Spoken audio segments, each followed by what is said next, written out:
Let us start the new chapter, which is the statistics. This chapter you need to write it in the paper 2 book. Now, in the first chapter we have discussed in the paper 1, which is the elements of the geometry. This is the second chapter in the paper 2, which is nothing but the statistics. So here, let us learn what is the meaning of statistics. Statistics is nothing but it is all related to the data. What is meant by the data and what is the information and what is meant by the statistics? These things we are going to learn in this session.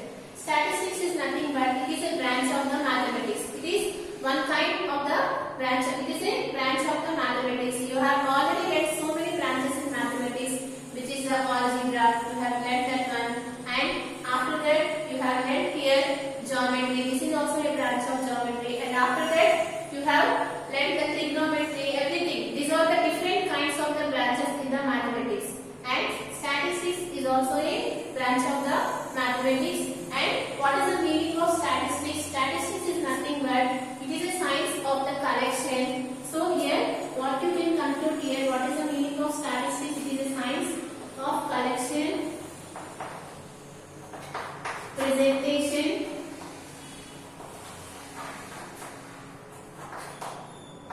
analysis,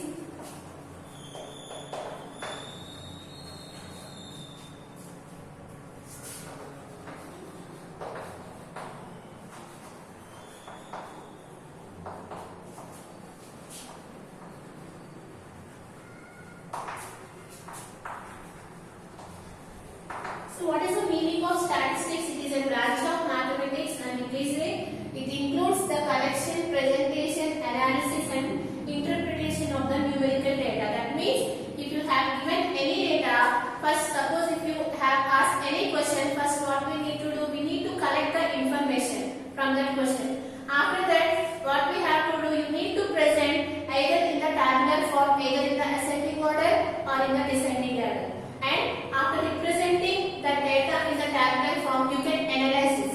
You can analyze from that data, and after that you can go for the interpretation. These all things combined together we call it as an statistics. That means if you have given any data, first you need to collect the information. After that you have to present in the proper manner, and after that you can analyze, and after that you can interpret. If all these things are come under the statistics. Let us consider one example to define all these things. Suppose if I want to know what is the maximum number of students in the class 9 in each session. That means here if I want to know in which session the maximum students are there in class 9. So that I collected the information and I have written so that I got it here.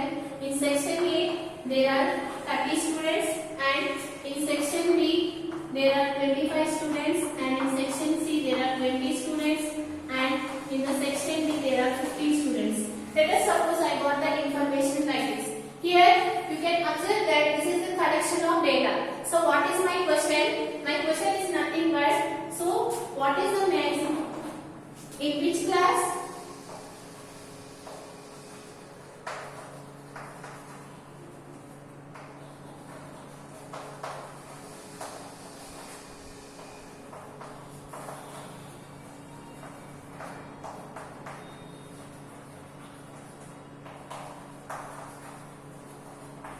So here, what is my question? In which class the maximum number of students present in class 9? So here, if I want to know that one, what I need to do? I need to collect the number of students in each class. So I have collected the information. This is nothing but the collection. So I have collected the information such that I got it here. In class A, 30 students are there. In section B, 25 students are there. In section C, 20 students are there. In section D, 15 students are there in class 9.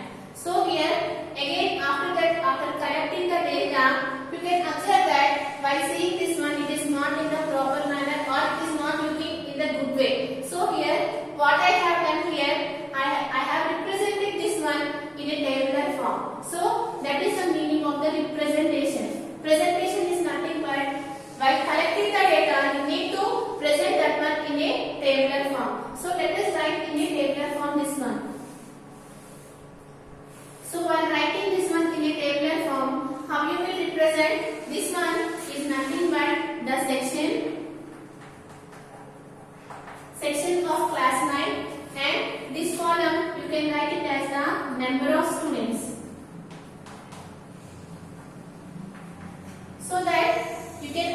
here in class 9, I am writing here class 9 section. So in section A, how many students are there? 30 students are there. In section B, 25 students are there. In section C, 20 students are there. In section D, 15 students are there. So here, while seeing the information like this, it is not looking in a good way. And if you are writing this information in a tabular form, it is very easy to identify. And if you want to know what is the maximum number of students available in the class and in which class there is a minimum strength, these all things will come to know while seeing the information in a tabular form. This is the second one. So what we have done here, if I want to know the maximum number of students available in each section in the class 9, I have collected the information and after that I have written that information in the tabular form. This is nothing but the presentation. And let us come for the analysis. What is meant by the analysis? Analysis is nothing but if I want to know anything and by seeing this presentation or by seeing this tabular form, I can clearly identify. That is nothing but I will analyze the information what I want to know. Suppose I want to know in which class there is a minimum strength. So by seeing this one, I can come to know here in section B there is a minimum strength which is 20. Suppose if I ask in which session there are the students more than 20. Again, if I see this tabular form, I will come to know here in section B and in section A there are the students more than 20. So here like that, if I come to know any question and by seeing this tabular form I can analyze. Analyzing is nothing but I will come to know what the information I want to know from this the data. So I have represented this one in the form of the tabular form.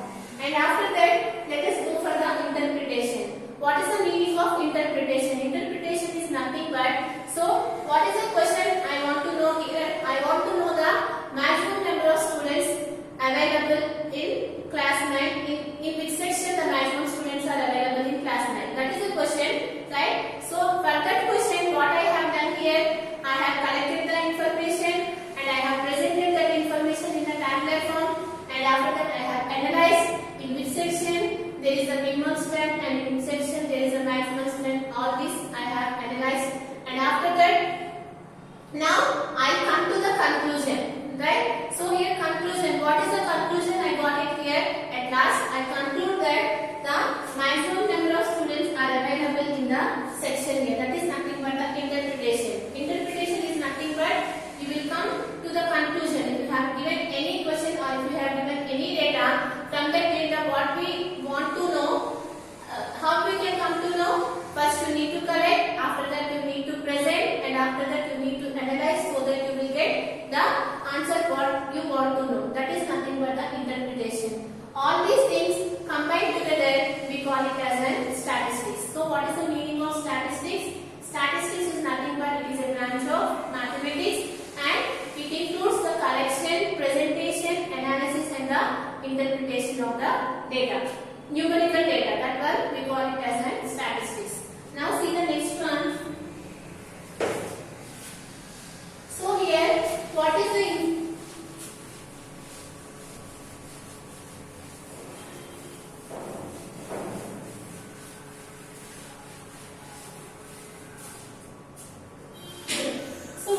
information that I have collected that we call it as a data, and again the data is of the two types, which is the primary data and the secondary data. So here data is nothing but data is of the two types. The first one which is the primary data and the second one which is the secondary data.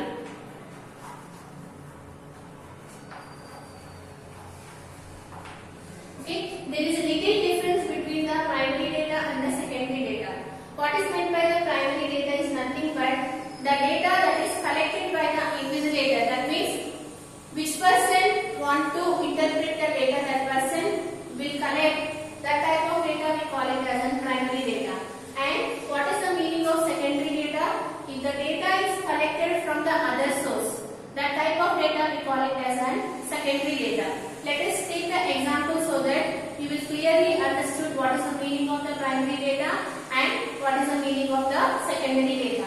So here the example for the primary data is, suppose again the same question. Suppose if I want to know the maximum number of students in which session the maximum number of students are there in session 9, in class 9. So that I have collected the information. I did not ask to anybody, whether the principal or some the administrator or any teacher. I did not ask anyone. I only came to the class and I have counted the number of students, and so that I have written here the number of students in section A is 30 and the number of students in section B is 25 and the number of students in section C is 20 and the number of students in section D is 50. This information I only collected without taking anyone's help. So such type of data we call it as an primary data. That means the data that is collected by the invigilator. Invigilator is nothing but the person who wants to know the data. Right? Here I am the person who wants to know in which session the maximum students are available in class 9. So I have went to your class and I have collected the information so that I got the numbers like this. So this is the information collected by me. That means the invigilator. So that type of data we call it as a primary data. Now let us see here the secondary data. What is the meaning of secondary data? Secondary data is nothing but the data is collected from the other source. That means here, suppose if I want to know in your school, in each class how many students are there, right? Suppose in class 1 how many students are there, in class 2 how many students are there, like that up to so on. In class 3, class 4 and in class 9 how many students are there, and in class 10 how many students are there, right? If I want to know this information, can I know this information? If I am the class teacher, I can come to know. If suppose I am the class teacher of class 9, I will come to know in that class how many students are available, because I have collected the information, because I am the class teacher of the class 9, so that I will come to know how many students are there in that class. Suppose if the same question you ask to me in class 1 how many students are there, can I come to know? Because I did not taught in all these classes, which is class 1, class 2, class 3, class 4, class 5. These classes I will not taught. So I do not have any information regarding that class. So what if I want to know in each class, what I will do? I will ask to the respective class teachers, or otherwise I will ask to the administrator, which is nothing but the clerk or the principal. So I will take from the other source. So that is nothing but the source. Source is nothing but, if I don't know how to collect the data, I will take the help of some other person. So that other person will become the source. Whether it may be the person, or suppose if I want to know in class 1, in class 2 and up to class 5 how many students are there, I can see the registers also. That is also a source. Here I am taking the help of the registers. If I see the register, I will come to know in class 1 how many students are there, and in class 2 how many students are there, and so on. So here this is the information that is not collected by me, and I am collected, but I am taking the help of some other source. Such type of data we call it as an secondary data. This is nothing but the data is of the two types, which is the primary data and the secondary data. What is the primary data? The data that is collected by the invigilator. The type of data we call it as a primary data. And what is the meaning of secondary data? The data that is collected from any other source. Such type of data we call it as a secondary data. Clearly here you can identify here, I am the person collecting the data so that I got this information. So I am saying here this data is the primary data. I am not taking any other help, or I am not taking any other source. So this is nothing but the primary data.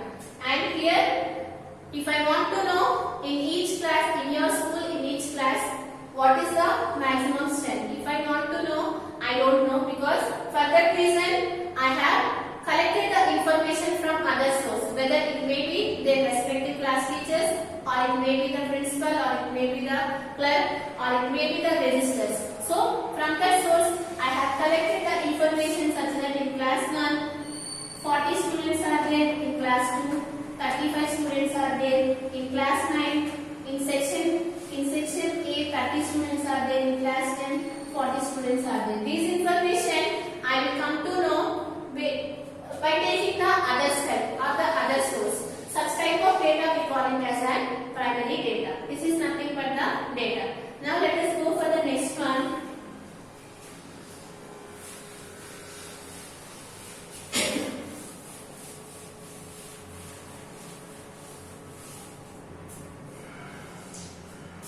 So here we will come to know what is the meaning of statistics. Statistics is nothing but it includes the collection, presentation, analysis and interpretation of the numerical data.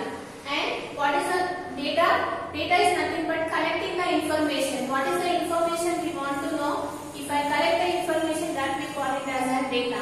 And again the data divided into two types, which is the primary data and the secondary data. What is the meaning of primary data?